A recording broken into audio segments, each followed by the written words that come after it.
It's Shakespeare's birthday today. That doesn't have anything to do with this video. It's just a fun fact.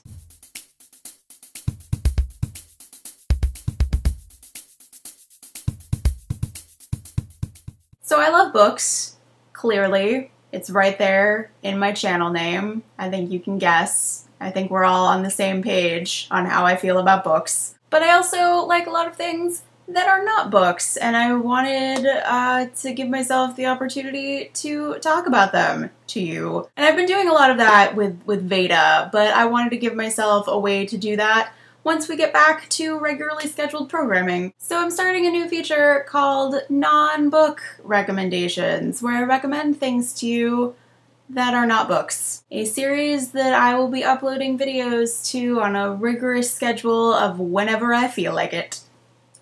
It's pretty much just a favorites video with a fancy name. Whatever. I haven't been watching a lot of movies lately because I've just been focused on other things. Hey, what's up there, VEDA? But I did just watch The Master a few days ago, and I really liked it, and so I want to recommend it to you. So this was getting a lot of buzz when it first got released in theaters because it was, you know, a fictionalized account of the origins of Scientology. And I mean, it's kind of about Scientology, but just barely. Like, its view is much more broad than that. It's much more about how things like Scientology can actually happen. Like, what kind of person would start a group like this? What kind of person would get drawn into it? And it's really fascinating. It's very atmospheric, I think is the best word to describe it. Like, there's just something very unsettling about like how it's shot and like the use of music in that there usually isn't any. Like, there really isn't a score. Most of the time when people are talking, there's just silence in the background. And your brain is like kind of not used to that because most movies don't really do that. And so it's just, it puts you off a little bit, but intentionally. And the performances are really amazing. Like, everybody in this film, I think, got nominated for an Oscar that year, and deservedly so. Really good.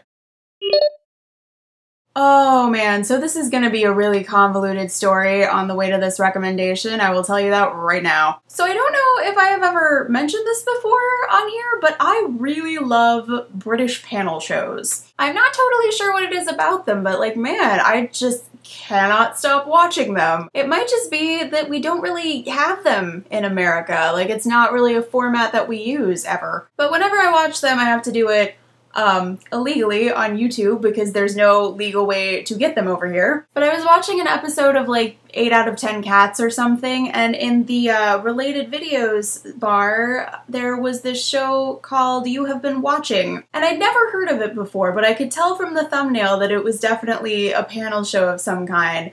And the video that popped up was the first episode, so I was like, okay, I'll watch it. And it's hosted by a guy named Charlie Brooker.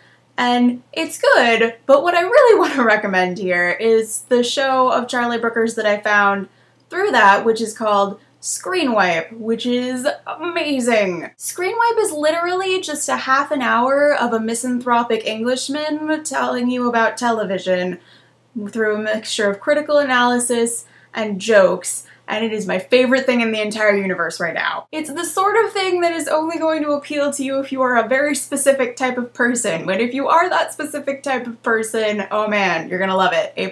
With all of the like clips and music and stuff that they have to use, you really can't get it legally anywhere because of the licensing fees. Like, there's just no way to put it on DVD or anything. But you can watch most episodes of it on YouTube, so there's that.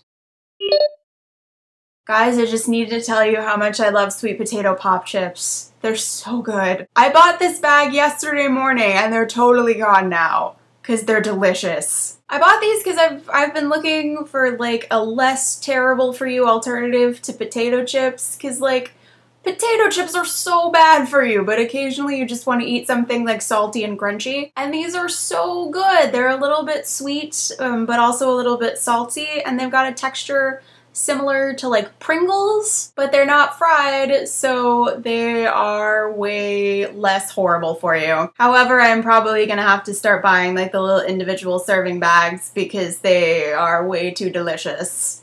I can't keep them in the house.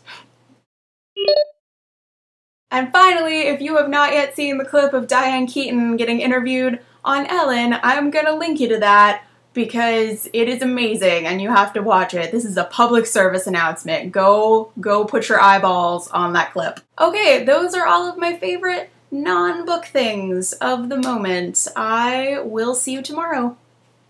Bye.